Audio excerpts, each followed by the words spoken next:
Hello everyone, welcome to our YouTube channel. DSSB की जो हम प्रीवियस ईयर कर रहे थे उसी की हम सीरीज को आगे बढ़ाते हैं। दो वीडियोस में हमने 20-20 क्वेश्चंस डिस्कस करे हैं। अभी तक 40 क्वेश्चन हो गए हैं। आज की वीडियो में हम 30 क्वेश्चन डिस्कस करेंगे। 10 क्वेश्चंस मैंने यहाँ पर एक्स्ट्रा ऐड कर दिए हैं। क्योंकि आज था 15 अगस्त यानी कि इंडिपेंडेंस डे, तो मैं स्कूल से थोड़ा जल्दी फ्री हो गया था, मुझे टाइम मिल गया था पीपीटी प्रिपेयर करने का। ऐसे मुझे जब जब ज़्यादा टाइम मिल जाया करेगा, जैसे बीच में कभी संडे आ जाता है या फिर किसी प्रकार का नेशनल हॉलीडे आ जाता है, तो वहाँ पर आपको एक्स्ट्रा क्वेश्चंस वगैरह देखने के लिए मिल जाएंगे। तो स्टार्ट करेंगे क्वेश्चन नंबर 41 के साथ। विच of the following is the example of student friendly method? निम्नलिखित में से कौन सा छात्र अनुकूल तरीकों का उदाहरण है? Playway method and problem solving method. ये दोनों ही मेथड, जो आपकी खेलने का तरीका और समय से समाधान तरीका, दोनों ही छात्र केंद्रित तरीके हैं या स्टूडेंट फ्रेंडली मेथड्स हम कह सकते हैं। तो राइट आंसर ऑप्शन सी रहेगा, first and second both. Next है question number 42। In determining longitudinal and latitude of a place in preparing maps. जब आप मैप बना रहे होते हो या नक्शा तैयार कर रहे होते हैं, तो वहां पर हम देशांतर और अक्षांतर रेखाओं का निर्धारण करते हैं। The knowledge of plane and solid coordinates geometry is of absolute necessity. तो उस टाइम पर होता क्या है, हमें मैप तैयार करने में समतल तथा ठोस निर्देशांक ज्यामिति का परम ज्ञान आवश्यक है। देखिए, कोऑर्डिनेट जियोमेट्री होती है, आप सभी लोगों ने शायद पढ़ी होगी, 10 तक तो मैं सब लोग पढ़ते ही हैं। कुछ इस प्रकार से, जिसमें पॉइंट्स होते हैं। यहाँ पर आपका 0 होता है, 1 2 3, इस तरह से ये एक्स एक्सिस होता है, ये वाई एक्सिस होता है। ये जो कोऑर्डिनेट जियोमेट्री है, इस कोऑर्डिनेट जियोमेट्री का ज्ञान आपके लिए आवश्यक है। This given statement shows the relations of mathematics with which of the branch of knowledge. यह दिया गया कथन गणित का ज्ञान की किस शाखा से संबंध दर्शाता है, तो ये हमें बताना है। देखिए, जब हम अक्षांतर देशांतर रेखाओं की बात कर रहे हैं, हम एक मैप बना रहे हैं, तो ऑब्वियसली है कि ये किसकी तरफ जाएगा, ये आपका जियोग्राफी की तरफ जाएगा, यानी भूगोल विज्ञान की तरफ जाएगा। तो यहाँ पर मैथ का किससे रिलेशन आ गया, जियोग्राफी से रिलेशन आ गया। तो right answer option number B. Next है question number 43। At around the age of 1 children produce their first recognizable word which are also known as. लगभग 1 वर्ष की उम्र में बच्चे अपने पहले पहचानने योग्य शब्द उत्पन्न करते हैं, जिसमें से मुख्य शब्द आते हैं। एक आता है मामा, पापा, दादा। ये वाले जो शब्द हैं, ये पहले पहचाने वाले शब्द हैं। इसे हम बोलते हैं one word stage. Right answer इसका ऑप्शन नंबर सी रहेगा, एक शब्द अवस्था। किस एज में किस प्रकार भाषा का विकास होता है, मैंने यहाँ पर मेरी जो NIOS की बुक है वहाँ का स्क्रीनशॉट लगाया हुआ है। 2 से 3 महीने का बच्चा cooing and making soft exaggerated vowels sound produce करता है। 3 से 4 महीने का बच्चा कुछ और साउंड को इसमें इंक्लूड कर लेता है, मीन्स जब आपके वोवल्स हैं, वोवल्स के साथ साथ कॉन्सोनेंट्स साउंड को भी वहाँ पे इंक्लूड करने लगता है।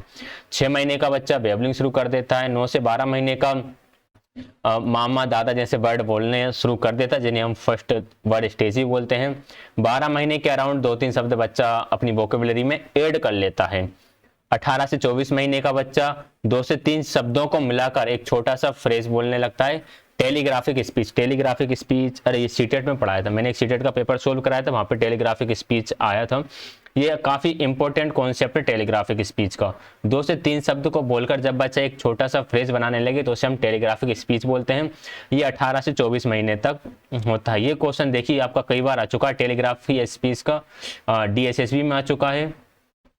MPTET जो हुआ था, जिससे के माध्यम से मेरा सिलेक्शन हुआ, वहां पर ये क्वेश्चन आया था। और साथ के साथ ये क्वेश्चन सीटेट में भी आ चुका है। 3 बार ये क्वेश्चन आ चुका है टेलीग्राफिक स्पीच से। 20 महीने का बच्चा लगभग 50 वर्ड अपनी वोकेबुलरी में ऐड कर लेता है और 24 महीने का बच्चा 100 शब्द ऐड कर लेता है। तो राइट आंसर इसका ऑप्शन नंबर सी रहेगा। क्वेश्चन नंबर 44 है, hard disk and DVD are known as in computer. ये क्वेश्चन NIOS से बनकर आया हुआ है। ऐसे ये क्वेश्चन आपको देखने के लिए मिल गया। NIOS में एक कंप्यूटर एजुकेशन या कंप्यूटर सहायक शिक्षण, कंप्यूटर एसोसिएट लर्निंग नाम से एक आपको टॉपिक मिलेगा, एक पूरा का पूरा चैप्टर ही मिलेगा। तो वहां पर कंप्यूटर, सुपर कंप्यूटर्स क्या होते हैं, input output device, storage device, ये सारी चीजें वहां पर दे रखी हैं। तो हमको बताना है हार्ड डिस्क एंड DVD किसके अंदर आता है। देखिए, हार्ड डिस्क एंड DVD जो चीजें, ये सारे स्टोरेज डिवाइसेस हैं। तो भंडारण डिवाइस के लेंगे हम, या इनको स्टोरेज डिवाइस के लेंगे, इसमें हमारा डाटा स्टोर रहता है। Next question number 45। In the expression 2pq-3 how many terms are there. ये बहुत ही छोटा सा क्वेश्चन है, हम कह सकते हैं कि बहुत ही छोटे लेवल का क्वेश्चन है। जब हम शायद 6th 7th क्लास की जो मैथ्स है वहाँ पर ये क्वेश्चन हैं इस तरह की चीज़ें, और इस तरह की चीज़ें NIOS में जब हम मैथ्स पेडागोजी वाले ब्लॉक की तरफ जाते हैं तो वहाँ पर भी हमें देखने के लिए मिलती है। इसमें कितनी टर्म्स हैं, टर्म्स को कैसे डिफाइन करते हैं, जैसे मेरे पास मैंने ये लिखा a+b+c, तो इसमें मुझे 1 2 3 टर्म देखने के लिए मिली। इसी तरह अगर मैं लिखता हूँ 2xy + 4zx - 3y - 6, इसके अंदर कितने टर्म है, 1 2 3 4, इसके अंदर 4 टर्म है।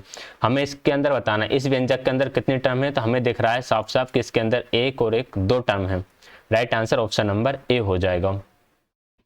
क्वेश्चन नंबर 46 आ रहा है, आ गया। The use of assessment results focuses on 3 major heads. Which of the following are those heads? मूल्यांकन परिणामों का उपयोग 3 प्रमुख बिंदुओं पर केंद्रित है। निम्नलिखित में से वह कौन से प्रमुख बिंदु हैं, ये आपको बताना है। पहला है identifying strengths and weakness of the assessment results. मूल्यांकन परिणामों से मजबूती और कमजोरियों की पहचान करना, ये बिल्कुल सही है। आगे बढ़ नेक्स्ट देखते हैं identifying and addressing typical problem in mathematical learning. गणित सीखने में विशिष्ट समस्याओं की पहचान करना और उनका समाधान करना, ये भी सही है, तो सेकंड भी ठीक हो गया। Providing feedback to learners parents and other stakeholders, ये भी सही है। शिक्षार्थियों अभिभावकों और अन्य हितधारकों को फीडबैक प्रदान करना, तो ये तीनों सही है। राइट आंसर होगा आपका option number C, first second and third तीनों ही सही है।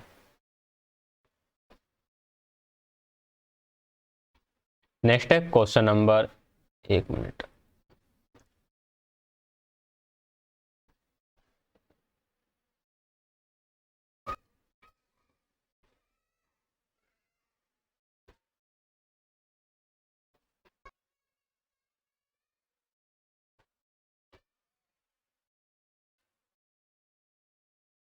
नेक्स्ट है क्वेश्चन नंबर 47। थोड़ा सा सिस्टम हैंग हो गया था जिस वजह से ये आपको 5-10 सेकंड का गैप देखने के लिए मिला। विच of the mode of computer assist learning, इसके बारे में मैंने अभी आपको बताया था, NIOS का टॉपिक है, इज करेक्टली पेयर्ड। कंप्यूटर सहायता प्राप्त शिक्षण का कौन सा तरीका सही ढंग से जोड़ा गया है। Drill and practice session allow experimental data to be analysed. ड्रिल और अभ्यास छत्र प्रोग्रात्मक डेटा का विश्लेषण करने की अनुमति देता है। Tutorial mode information and explanatory material is presented in small segments. Tutorial mode में सूचना और व्याख्यात्मक सामग्री छोटे खंडों में प्रस्तुत की जाती है। Data analysis it is the question answer type program. Data विश्लेषण यह एक प्रश्न उत्तर प्रकार का कार्यक्रम है। देखिए इसमें ऑप्शन नंबर थर्ड बिल्कुल सही है। ट्यूटोरियल मोड में यही होता है कि जो भी इंफॉर्मेशन है वो आपको टुकड़ों में दी जाएगी।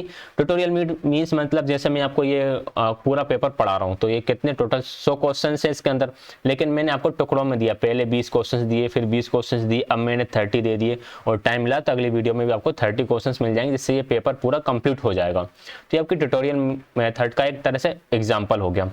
ड्रिल एंड प्रैक्टिस सेशंस में क्वेश्चंस वगैरह दिए जाते हैं ताकि आपका ज़्यादा से ज़्यादा क्या बोल सकते हैं एक्सरसाइज हो सके, आपकी प्रैक्टिस हो सके, रिवीजन हो सके। और डाटा एनालिसिस में हमें डाटा दिया जाता है जिसको हमें एनालाइज करना होता है। तो ये दोनों उल्टे दिए थे, सेकंड वाला सही है। राइट आंसर रहेगा ऑप्शन नंबर डी, ओनली 2। इसको मैंने थोड़ा सा यहाँ पर ऐड कर रखा है। ट्यूटोरियल मोड तो हमें देखिए यहाँ पे देखने के लिए मिल जाएगा। In tutorial information is presented in small units followed by questions. Tutorial mode में चीज़ें जो होती हैं वो छोटी छोटी यूनिट्स में दी जाती हैं। इसके साथ एक ड्रिल एंड प्रैक्टिस क्या होता है, डिस्कवरी मोड होता है। इसी के अंदर 2-3 मोड और होते हैं, अगर आप गूगल करोगे तो वहाँ पर आपको देखने के लिए मिल जाएंगे। मैंने 3 ही मोड यहाँ पर ऐड करें जो कि इंपॉर्टेंट हैं, ट्यूटोरियल मोड, ड्रिल और practice mode and discovery mode. तो आप इनको थोड़ा सा देख लीजिएगा। क्वेश्चन नंबर 48 है, which of the following is the characteristics of teacher centred approaches. अच्छा, कुछ लोग बोलते हैं जैसे ये वाला जो था मैंने ओनली इंग्लिश में रखा, इसको मैं हिंदी में नहीं रख पाया, तो कई बार ये थोड़ा सा दिमाग से निकल जाता है इसका ट्रांसलेशन करना, और कई बार टाइम का इशू होता है, इस वजह से इसका ट्रांसलेशन मैं नहीं कर पाता हूँ।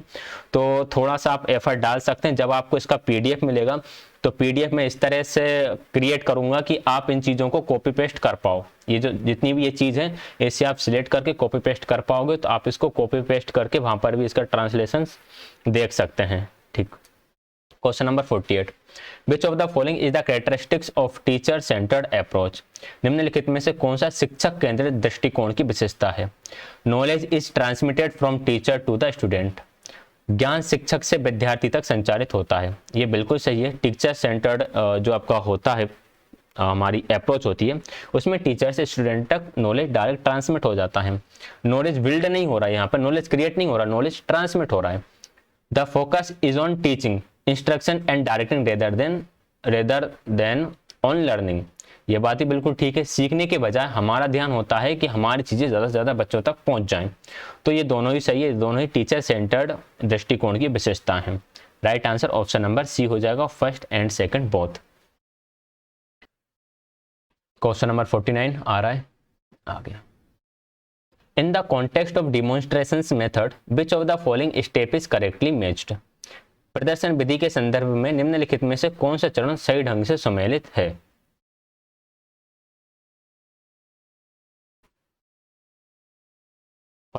Planning, motivate the student to arouse interest in observing the experiment नीली and to accept new concept after the demonstration. देखिए ये जो पॉइंट है ना, ये प्लानिंग का नहीं है, ये पॉइंट है इंट्रोडक्शन का।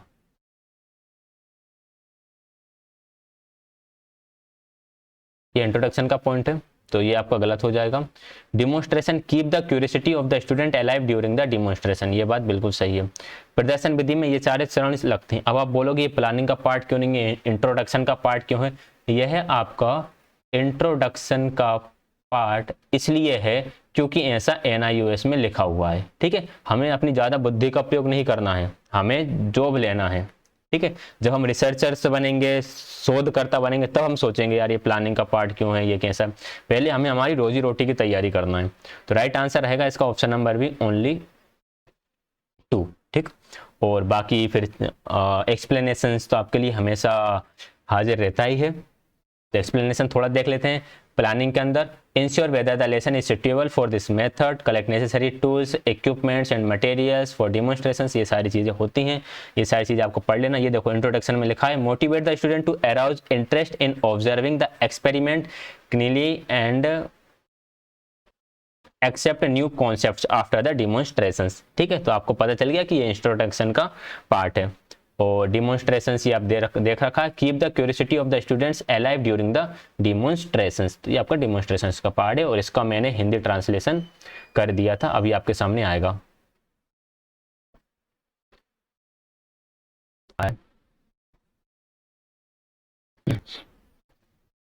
ये आ गया आपका हिंदी में जो ट्रांसलेशन था वो प्रदर्शन विधि में शामिल चरण।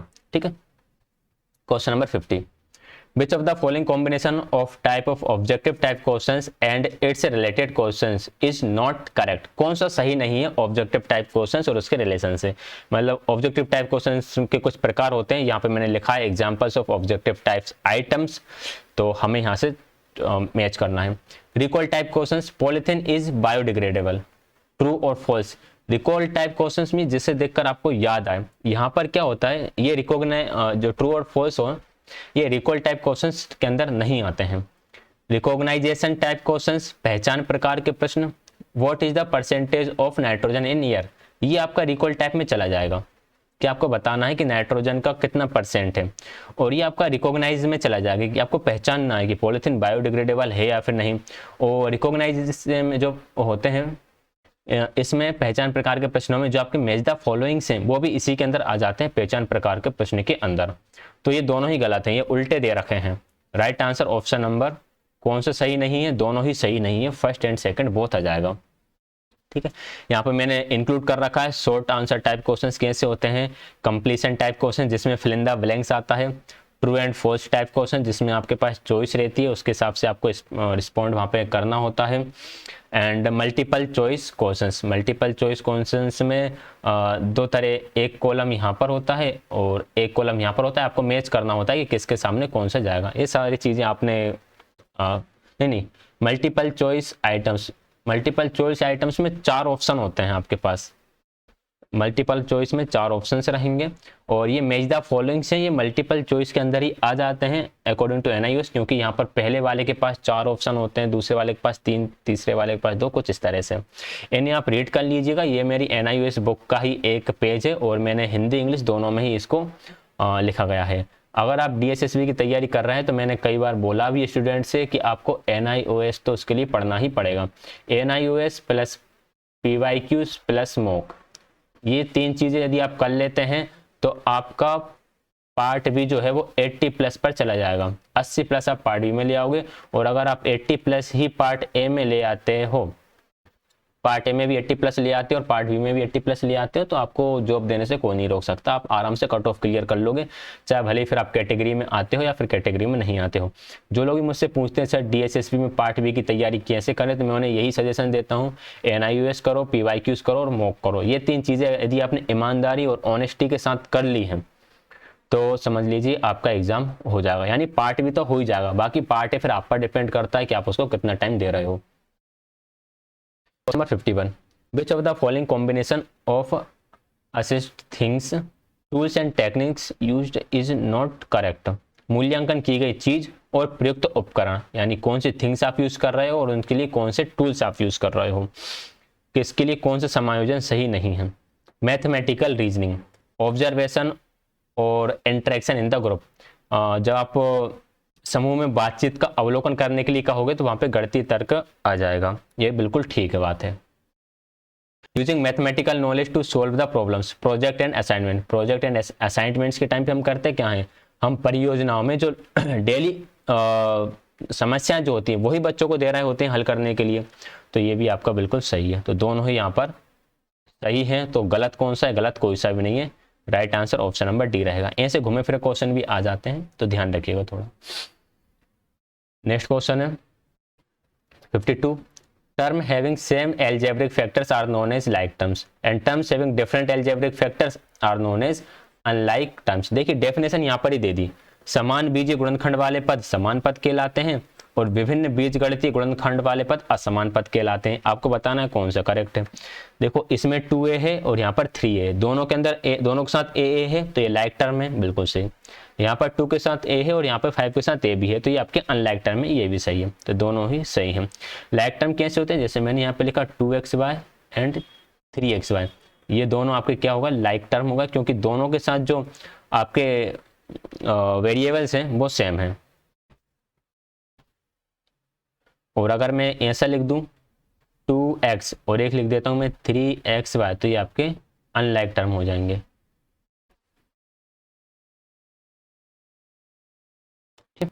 Question number 53, if Asima an environment study teacher and is teaching on the theme food, Asima एक पर्यावरण की शिक्षिका है और वह फूड की जो थीम है उस पर पढ़ा रही है।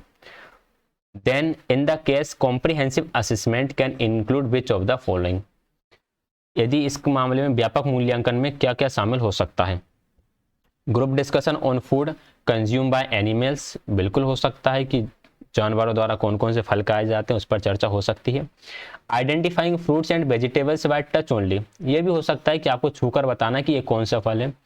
Listing the food items enjoyed by touch only, ये भी हो सकता है केवल स्पर्श द्वारा आनंदित खाद्य पदार्थों की सूची बनाना। केवल स्पर्श द्वारा मतलब कि टच करना है, देखना नहीं है। इसका मतलब ऐसा नहीं कि सिर्फ इसी मेथड का आप यूज कर रहे हो, यहाँ ओनली को नेगेटिव वर्ड में मत ले जाना।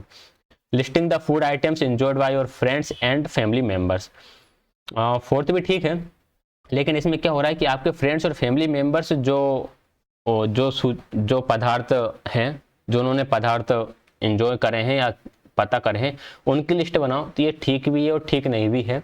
लेकिन ये जो क्वेश्चन कुछ इस प्रकार से आया था, मतलब यहाँ पर जब आप ऑप्शन देखोगे तो यहाँ पर आपको फोर्थ ऑप्शन देखने के लिए ही नहीं मिलेगा।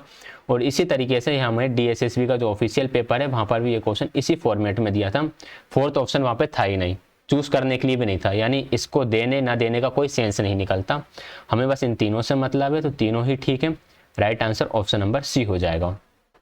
ऐसे क्वेश्चंस भी आ जाते हैं एग्जाम में, आप इसके लिए संस्था को क्लेम नहीं कर सकते यार ये कैसा इंस्टीट्यूशन है, इन्होंने ऐसे कैसे क्वेश्चंस बना दिए। भाई वो तो आपको चेक कर रहा है ना कि आप उस जॉब के लिए काबिल हो या नहीं। अगर ऐसी सिचुएशन बनेगी तो वहां पर आप क्या करोगे। 54 while introducing new vocabulary what can a teacher do, नई शब्दावली का परिचय देते समय एक शिक्षक क्या कर सकता है। Punish children for repeating a new word, अगर न्यू वर्ड रिपीट कर रहा है कोई बच्चा तो उसे आप दंड दोगे, दंड तो आप बिल्कुल नहीं दोगे। Get children to colour pictures of the new things they can name, बच्चों से नई चीजों के चित्र रंगने को कहें जिन्हें वे नाम दे सकते हैं, ये बात बिल्कुल ठीक है। Right answer option number second रहेगा, यानी यहां पर बी रहेगा ओनली 2।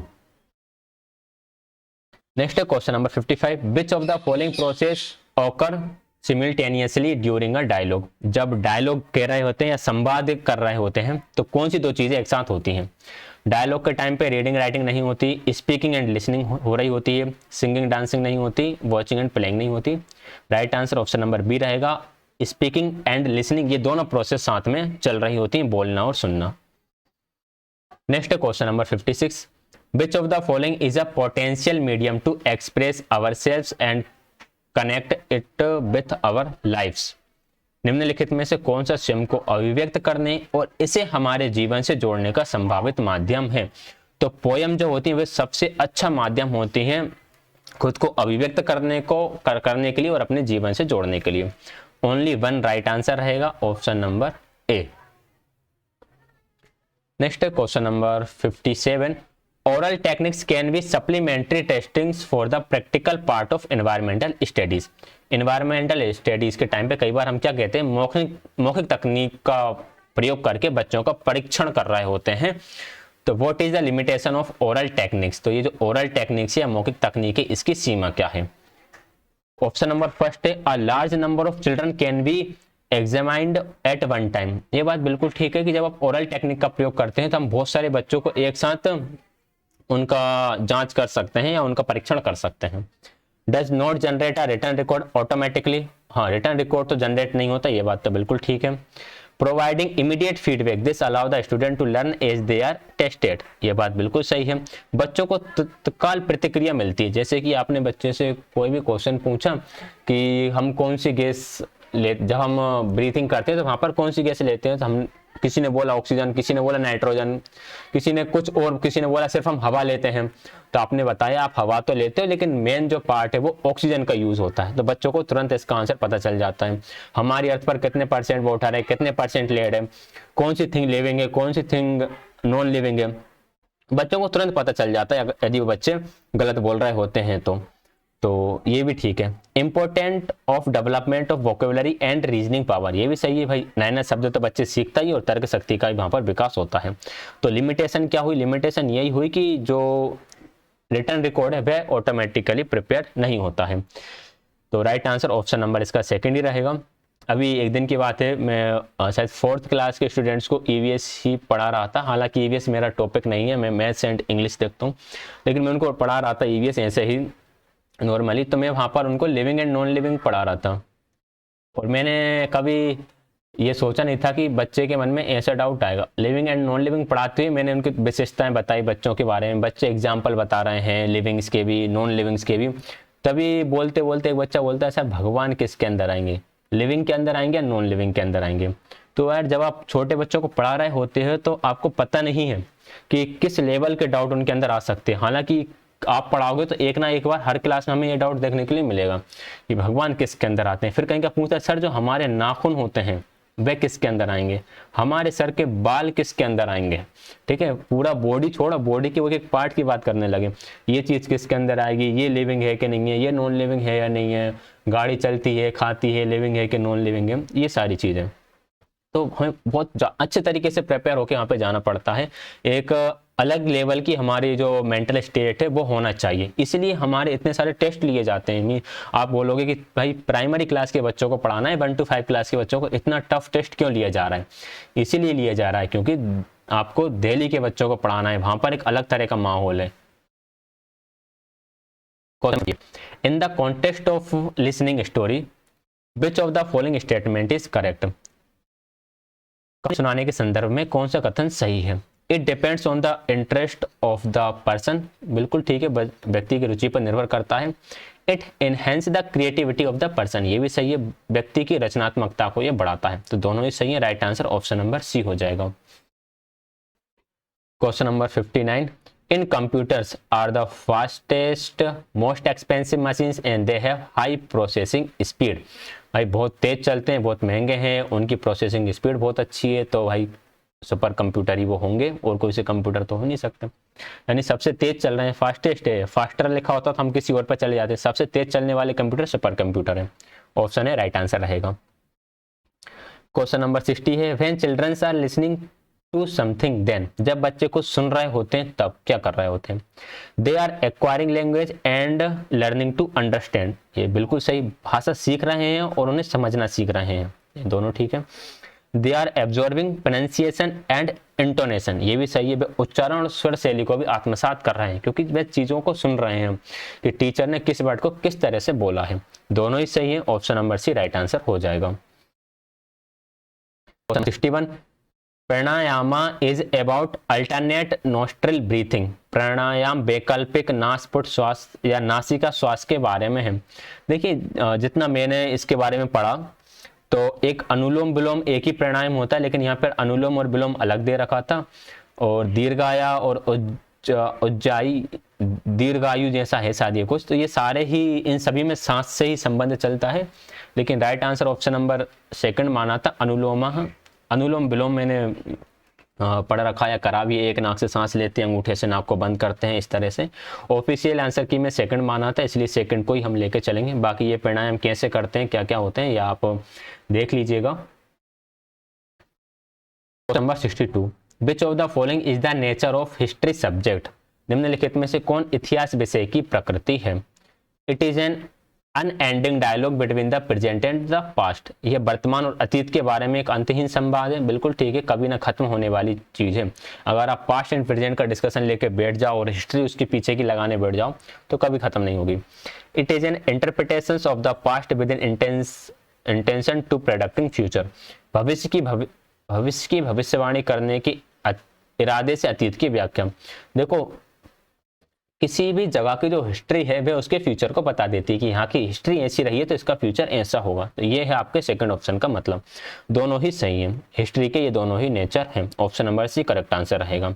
नेचर ऑफ हिस्ट्री हमें NIOS में बहुत अच्छे से देखने के लिए मिल जाता है, ये मेरी बुक का एक स्क्रीनशॉट आप देख लीजिएगा। नेचर ऑफ हिस्ट्री में जो अभी हमारे जो क्वेश्चन में जो ऑप्शन थे वो देख लेते हैं। History is an unending dialogue between the present and the past, as it is option उठा के धर दिया। History is the interpretation of the past with in intention of predicting future, ये दोनों ऑप्शन दे रखे थे, तो बाकी के ऑप्शन भी आ सकते हैं, और ये इसका वो आ जाएगा हिंदी वाला।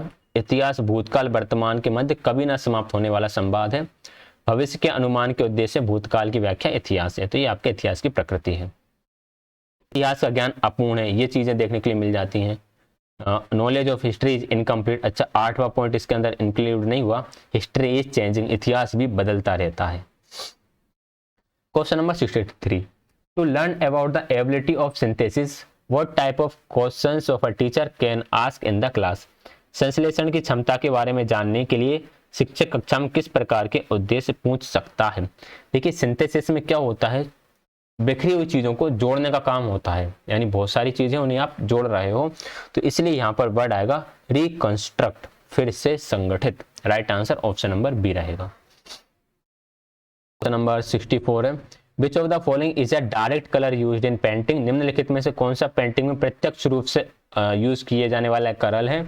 तो ड्राई पेस्टल्स एंड क्रेयॉन्स, जो लोग पेंटिंग वगैरह करते हैं उन्हें इनके बारे में पता होगा, और जो इस तरह की चीज़ें हैं ना आपकी, जैसे वर्क एजुकेशन है और पेंटिंग ड्राइंग वगैरह है, योगा वगैरह, ये सारा आप NIOS से पढ़ सकते हैं। अगर आपके पास मेरी बुक है तो उसका जो चैप्टर 24 है वहाँ पर आपको देखने के लिए मिल जाएगा, हिंदी और इंग्लिश कोई सा भी एडिशन हो चैप्टर 24 के अंदर मिल जाएगा। अगर आपके पास बुक नहीं है तो आप 508 जो है उसका ब्लॉक 1 उठा लेना, 508 का ब्लॉक 1 जब आप रीड करोगे तो वहां पर आपको इन सभी के बारे में मिल जाएगा, कलर्स और जो हमारे शास्त्रीय संगीत हैं, म्यूजिकल इंस्ट्रूमेंट्स हैं, योगा वगैरह है, ये सारी चीजें उसके अंदर हमें देखने के लिए मिल जाएंगी। नेक्स्ट है question number 65 which of the following statement is not correct, निम्नलिखित में से कौन सा कथन सही नहीं है? In the game of chess each player है 16 pieces of in the beginning, शतरंज के खेल के शुरुआत में प्रत्येक खिलाड़ी के पास 16 मोहरें होती हैं, यह बात बिल्कुल सही है। The player with black pieces always commences the game of the chess, खेल की शुरुआत काले मोहरों वाला नहीं करता, जो हल्के मोहरे होते हैं व्हाइट कलर वाले वो करता है गेम की शुरुआत। हमें क्या बताना था, which of the following statement is not correct, तो सेकंड स्टेटमेंट इनकरेक्ट है, option number B correct answer रहेगा। Question number 66, who popularly known as father of history, इतिहास के पिता किसे कहते हैं, तो हेरोडोटस, हेरोडोटस को हम इतिहास के पिता कहते हैं। ऐसे क्वेश्चन भी हमें डीएसएससी में देखने के लिए मिल जाते हैं। Next question number 67, which of the following statement is correct regarding first reconceptualization of population education, जनसंख्या शिक्षा की पहली पुनर्संकल्पना के संबंध में निम्नलिखित में से कौन सा कथन सत्य है। It was response to the recommendation of the international conference on population in 1984, 1994 में मैक्सिको में एक कॉन्फ्रेंस हुई थी, उसका ये नतीजा है। The conceptualisation framework change its demography laden concept, जनसांख्यिकी युक्त अवधारणा को बदल दिया है, क्या कर दिया है। देखिए ये वाला जो टॉपिक है इसे मैंने सर्च करा लेकिन मुझे इतने सही तरीके से नहीं मिला है, तो दोनों ही सही है ऑफिशियल आंसर की के अकॉर्डिंग। इतना मिला था कि ये 1984 में मैक्सिको सिटी में हुआ था। तो ऐसे कुछ एक दो क्वेश्चंस हमें देखने के लिए मिलेंगे जिन्हें हम नहीं कर पाएंगे एग्जाम में, या फिर जो थोड़े आउट ऑफ माइंड हमारे निकल जाएंगे। तो कोई दिक्कत नहीं है, 100 में से मैं कह रहा हूँ 100 में से 5 क्वेश्चंस आपको देखने के लिए मिलेंगे ऐसे 100%। कहाँ गया फिर, 5 क्वेश्चंस आपको ऐसे देखने के लिए जरूर मिलेंगे जिन्हें आप खुद बाद में एक्सप्लेन भी नहीं कर पाओगे, आपको समझ में भी नहीं आएगा ये कहाँ से आया, कैसे आया या क्यों आया। तो इनके लिए भी हमें थोड़ा सा तैयार रहना है। ऐसे क्वेश्चंस अगर आपको डाउटफुल हैं तो आपको इन्हें अटेम्प्ट नहीं करना है, क्योंकि माइनस मार्किंग में चला जाएगा आपका number. Sorry. Question number 68, which of the following is not a outdoor game, निम्नलिखित में से कौन सा आउटडोर खेल नहीं है। रग्बी आउटडोर है, क्रिकेट आउटडोर है, लॉन टेनिस का मैंने सर्च करा कि इंडोर आउटडोर दोनों में जाता है, लेकिन बैडमिंटन जो है ये आपका आउटडोर गेम है, और सॉरी इंडोर गेम है ये आपका, क्योंकि जो शटल होती है वो शटल हवा में इधर उधर उड़ सकती है, इसलिए इसको इंडोर गेम में ही मतलब अंदर खेला जाता है। 69, national policy of children 2013 considered child as any person below the as,